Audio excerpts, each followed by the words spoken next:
In an age when kingdoms rose and fell like tides upon the Mediterranean shores, one empire stood eternal: Rome. Its dominance was not an accident of fate, but the result of precision, discipline, and craftsmanship unmatched in history.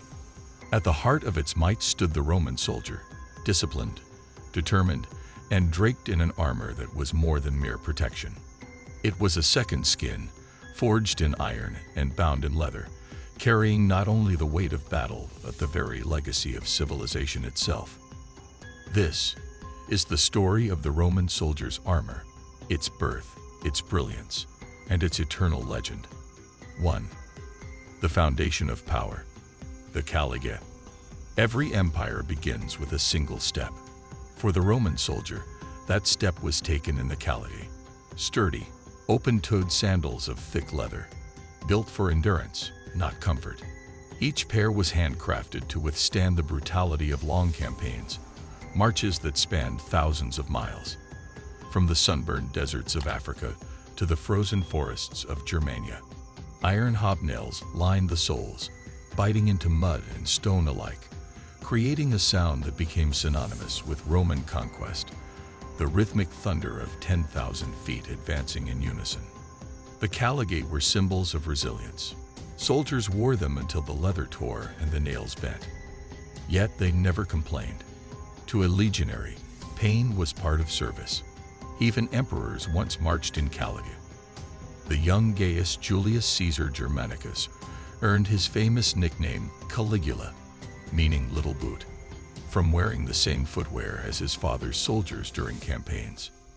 These were not mere sandals. They were the mark of Rome's marching soul. 2. The second skin, the tunic. Underneath the armor, the Roman soldier wore the tunic, a simple garment of wool or linen, reaching just above the knees. It was the most basic yet most personal piece of military clothing. In the sweltering heat of battle or the chill of mountain winds, the tunic served as both comfort and protection. Red or crimson was the color of choice, not for style, but for symbolism. Red was the hue of courage, of blood, of Rome itself. It reminded every soldier that his life belonged to the empire, and that his duty, no matter how harsh, was sacred.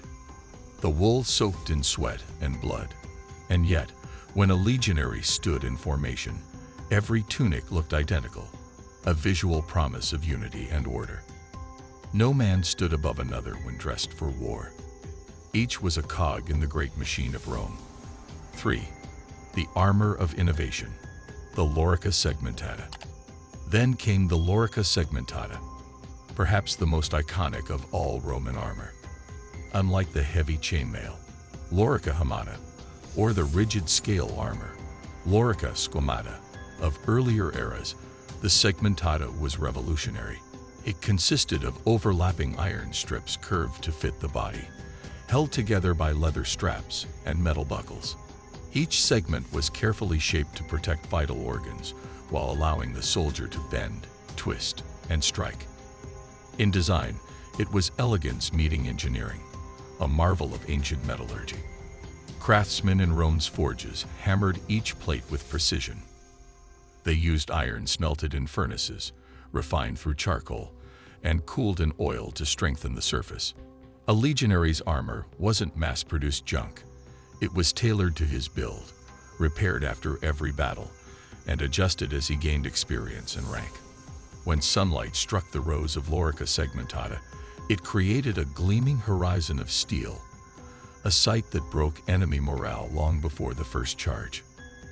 To see a Roman legion advance in formation, their armor shining like liquid fire, was to witness power given form. 4. The shield of discipline, the scutum. No part of the Roman soldier's equipment symbolized teamwork like the scutum. Massive and curved, nearly 4 feet high, it wrapped around the body, forming a barrier against death itself. Made of layered wood and covered with canvas, leather, and bronze, the scutum was a masterpiece of design. Its curved shape deflected blows that would otherwise shatter a flat shield. And when hundreds of scuta locked together, they became something else entirely. the testudo, or tortoise. In the testudo formation, soldiers in the front line held their shields forward, while those behind raised theirs overhead. Arrows, spears, and stones rained down harmlessly, sliding off the shell of unity. It was not just defense. It was a moving fortress. Enemies marveled at the sight of this disciplined wall advancing steadily under fire. No other army could perform such a feat with such precision. The scutum wasn't simply a tool. It was an embodiment of the Roman ideal: strength through order, victory through discipline. 5. The helm of honor, the galea.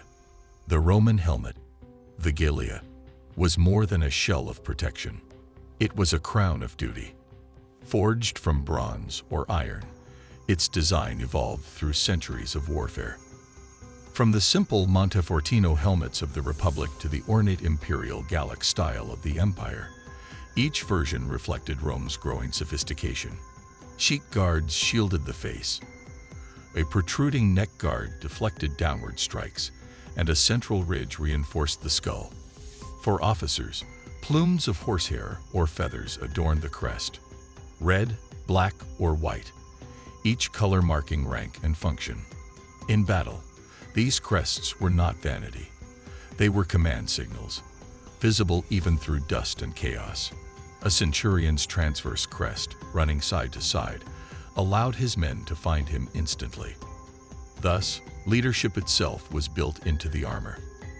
Imagine thousands of galli glinting under the sun as the legions marched, a tide of polished metal that seemed almost alive. The sight alone spoke a silent warning to all who oppose Rome. We are order, you are chaos. 6. The sword and the soul, the gladius and pugio. If armor was the body of Rome, the gladius was its beating heart. Short, double-edged, and perfectly balanced, this sword was the deadliest weapon of its time.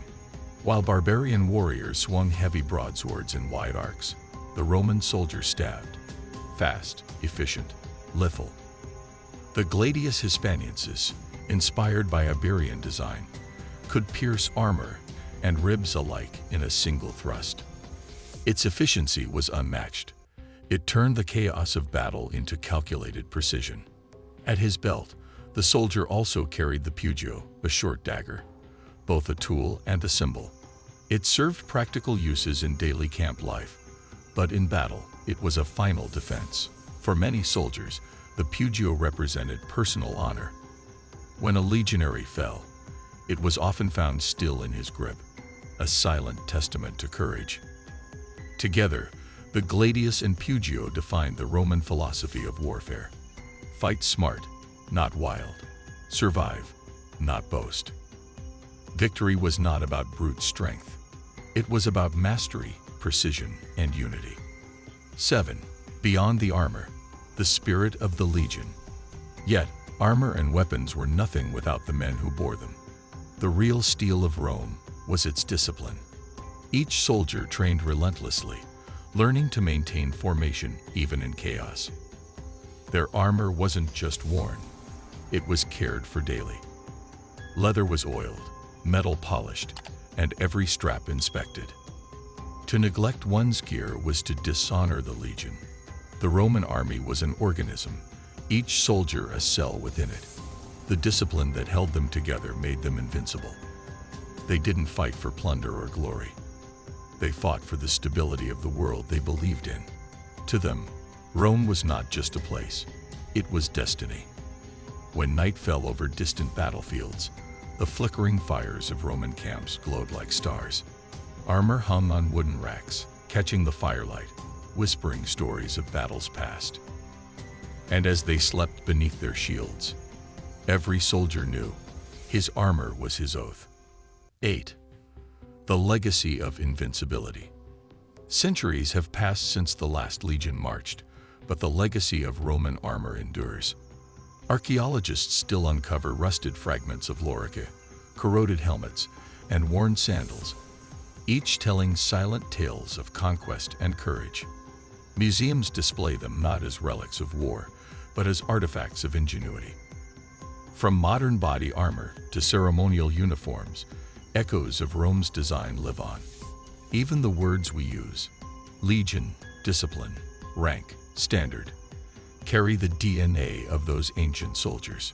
The spirit of the Roman army, clad in leather and iron, still walks among us in the form of structure, hierarchy, and order. Their armor may have been heavy, but their purpose was light: to bring stability to chaos, to carve civilization out of wilderness. And though their empire eventually fell, their craftsmanship, courage, and code never did. The armor of a Roman soldier was not just protection, it was philosophy. Every plate, every nail, every stitch told the story of mankind's pursuit of perfection in the art of war. Leather and iron became symbols of empire, discipline, and the relentless will to endure. So the next time you see a Roman helmet in a museum, remember, it once echoed with the heartbeat of a man who carried the fate of an empire on his shoulders. Through dust, blood, and centuries, his armor still speaks. It tells us that power is temporary, but craftsmanship, courage, and discipline, they are eternal. If this tale of ancient strength and legacy inspired you, don't forget to like, share, and subscribe for more journeys into history's hidden corners. Because legends never die. They are simply forged in time, in leather, and in iron.